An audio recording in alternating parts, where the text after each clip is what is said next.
Women, we slowly take off what we have in front of them. It's more work.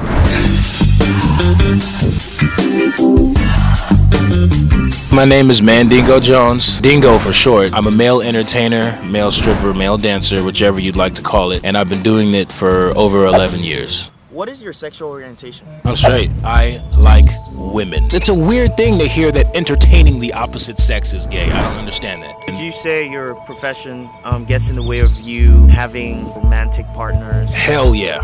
Most women don't like it.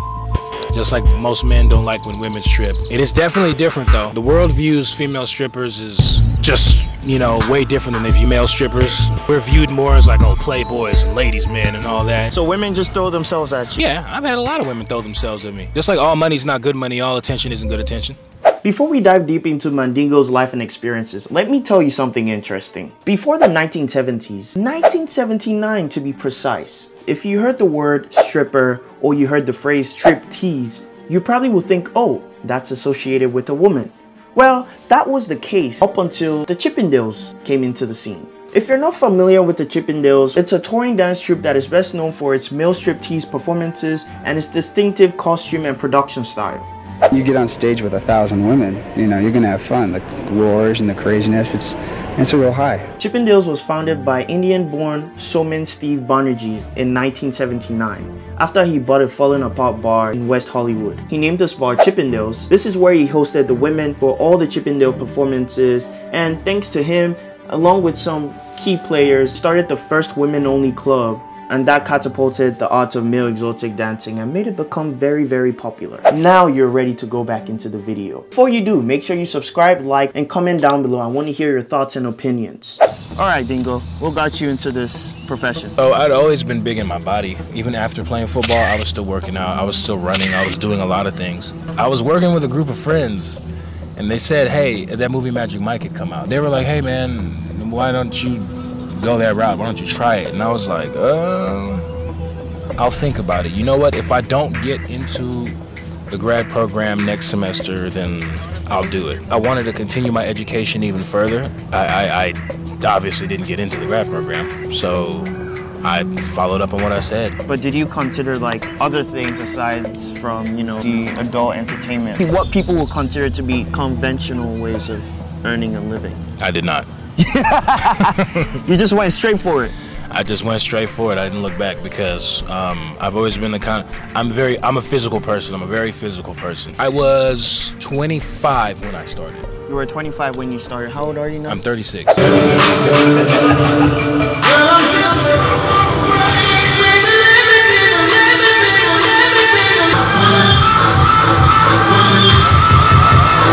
We're not trying to, you know, bust our ass and injure ourselves because it literally has happened before. We've seen it, and it can be you too. So you take it right. One thing I've learned from doing this is like it starts out as a hobby, a side gig, a side hustle, then also becomes a career to a full-time committed job to where you're traveling a lot. You get to meet all these different dancers that you can bond with. But this right here is the ultimate bond of a lifetime. It's like you start out as like friends, but also it's a brotherhood. How did your parents take it? You said you're African too, right? Where are you originally from? African parents, they're against it until everybody else is supporting you. So my dad is from Ghana and my mom is from Sierra Leone. I mean, they weren't too happy about it. The thing was, there's a general concern from them both. Yeah. Are they still concerned till today, or they kind of let it go since it's been over 11 years? My mom lives in a perpetual state of concern. You guys don't show everything, right? No, not in my circuit, not in this circuit, no. Okay. It's like we fall right in between the category. Like I'm on a professional note towards like I'm not gonna show off completely everything. Like you might get a cheek or whatever, but you're not showing all this. Just fantasy and imagination. Okay. That's all it is. From your experience and knowledge, what do the clients prefer? Nude or some clothes on? It depends on who you're dealing with. Okay. What they're trying to see. Just to clarify, I do not go full nude. I tell them, I'm like, hey, look, I have to leave something to the imagination. That's just my style of entertainment. Let me tell you, brother, there is absolutely nothing like dancing on a stage when you have 200, 250 women screaming for everything that you do. There's so many different aspects of it, and it's so intense, it's so energetic, it's so hard to explain sometimes, but the feeling is pure insanity. Like sometimes I just do this to see if they'll be quiet, and then I hit them with that just to hear them like, and it's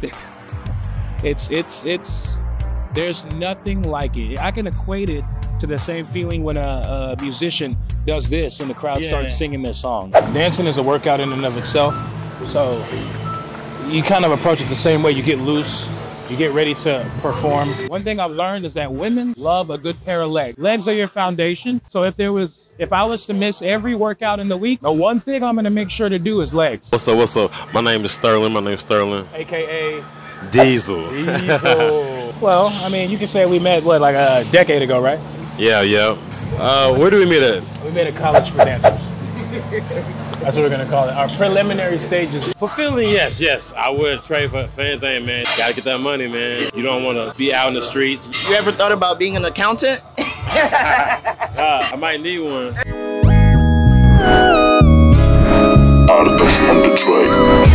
See, that's exactly what I make my money doing. That's exactly what I make my money doing right here. For your glutes, so your butt muscles. So you see that? Hell yeah, look at that stroke. You're dancing, boom, right there. That's what people... So it's to help your lower back and your stroke gain. People misunderstand what we do. Always compare us to go-go dancing, LGBTQ community. LGBTQ? Yeah. He fucked it up. It was literally hard for me to say that. We love and respect them, you know, with a passion and all, but their line of dancing versus ours is that we tell stories, we have costumes and everything. These guys will be on top of a bar or on a stage for like the whole entire night, all the way until like 2 a.m. in the morning, you know, just dancing. So it's very different from like gay strippers or gay male dancers or something like that. What people consider to be gay strippers, they're not strippers. They don't strip. They're already down in what they're going to be in, and that's the one of the big difference is that part of like they intend to please men, so they go after what men are wired for. It's just it's really a different industry. For some people who might believe you have to lack a moral compass to do it, you have to have a stronger one to do it, in my opinion. Moral discipline. You know, all because we could, it doesn't mean, all because we can doesn't mean we should. We can what? Yeah. All because we could sleep with women. All because we could indulge in all the negative things that'll make us spiral in a negative direction. You know, this teaches everything we do serves our moral character. You know, like for example, if a woman's getting married tomorrow, she wants to sleep with you. You know, does that happen a lot? That does happen. It happens, and so she wants to. Most guys would say, yeah, I do it, and if you tell them not to, oh, she's gonna do it anyway. Well, this industry gets to a point. Okay, well, let her do it. You know, that's on her. It serves my moral character by saying no. Did you play football too? Yeah. You play football? Yeah. We all did.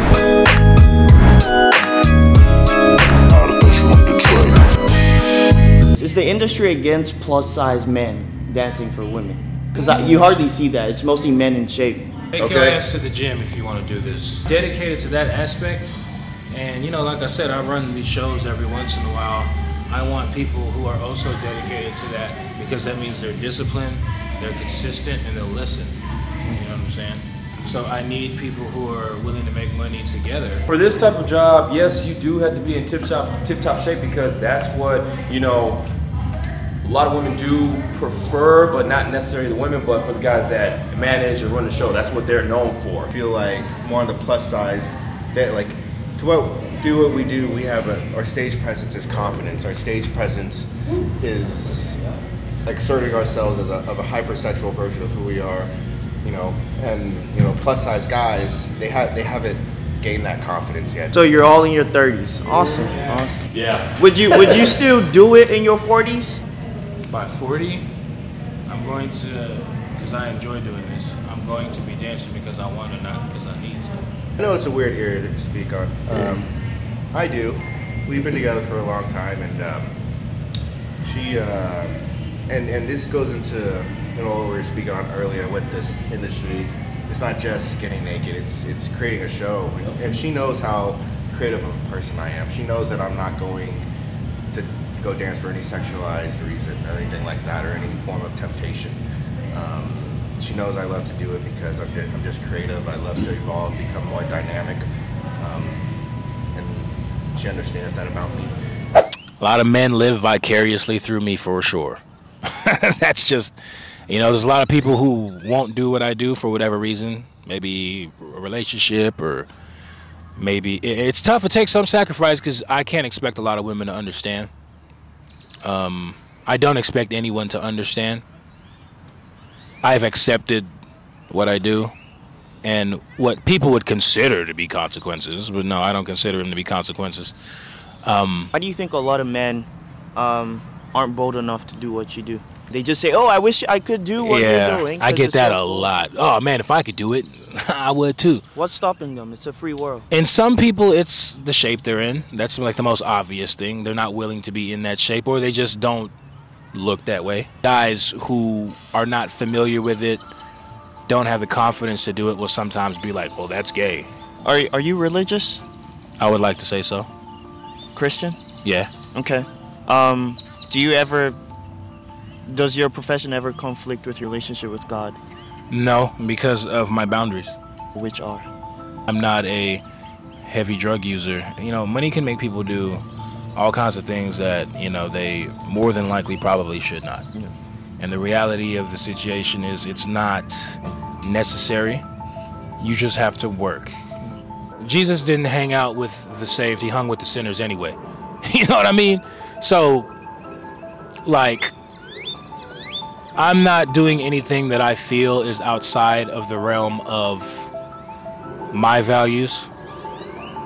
Do you sometimes feel alienated by your religion? Because I would imagine a lot of people feel that, oh, this is not a profession of someone who is... I haven't really talked to many people. I don't talk to people in the church about it like that. Why? I don't really go to church. I got my own relationship. You know what I mean?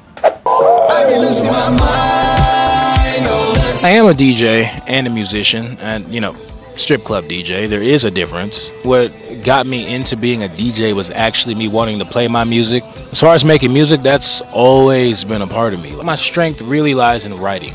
My most popular song, it's called Women in the City. The hook is like, I be losing my mind all the time with the women in the city.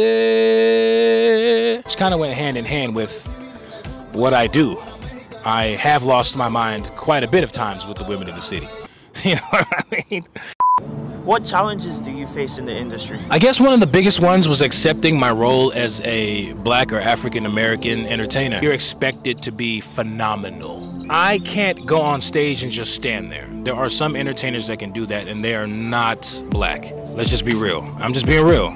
This is not to... I'm not complaining. I love being expected to be great. Has there ever been a case where you had to entertain another man? If a guy comes up and tips you, it's usually like, I'm gonna shake your hand like, hey, thanks, bro. Appreciate it. You know so you don't dance on them, dance around Absolutely them? not. It says ladies club. How would you say the market is for folks who don't identify as male or female? I wouldn't know. I don't know if there's a market for it. Do you plan on having kids anytime soon? You know, I'm not in a rush. I would definitely say I want kids. Are you okay with them doing what you're doing now? I would be more for it if it was a dude. As far as a girl, I just wouldn't. Because I think that it takes a lot more of a psychological toll on them. It's one of the trade-offs. The money's easier for them, but it's more of a psychological toll on them. For example, we're physically stronger. We're not in any danger like they are. If a woman starts to act out, I can just be like, hey, calm down.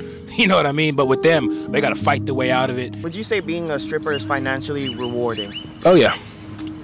Yeah, it just takes more work for guys than it does for girls, at least from what I've seen. Now, we'll have our birthday celebrations, and, you know, I remember one birthday celebration, I made like $2,700 in a night. Women are harder to make them want, have to impress and kind of feel and wine and dine women. You know, you have to seduce them a different way than men. Being mentally strong and being disciplined is probably the best thing I would say for anybody who would get into that. Before shooting this episode, I asked myself what I thought about the male exotic dancing space, and honestly, how I did view it was just a bunch of men that were making a social statement saying what women can do, we can also do, if not better. I thought it was questionable. I thought these were guys that were curious about their sexuality, but having spent time with these professionals, I realized that it's past the sexual part of it, more about the creativity that goes into it, and that is what it is about for these guys. So much intentional effort put into the art and the craft. It's like acting, it's like content creation, and it means a lot more than just being sexual. And quite frankly, someone needs to do it. If they don't do it, who's gonna do it? Are you gonna do it? So let's give them credit for what all they do. Thank you so much for letting me spend time with you. My shout outs go to Mandigo, Starlin, Christian, Shane, and my very good friend for making this possible, Emeka. Make sure you guys like, comment, subscribe again. Comment, I really want to hear your thoughts and opinions, and I will catch you guys in the next episode very soon.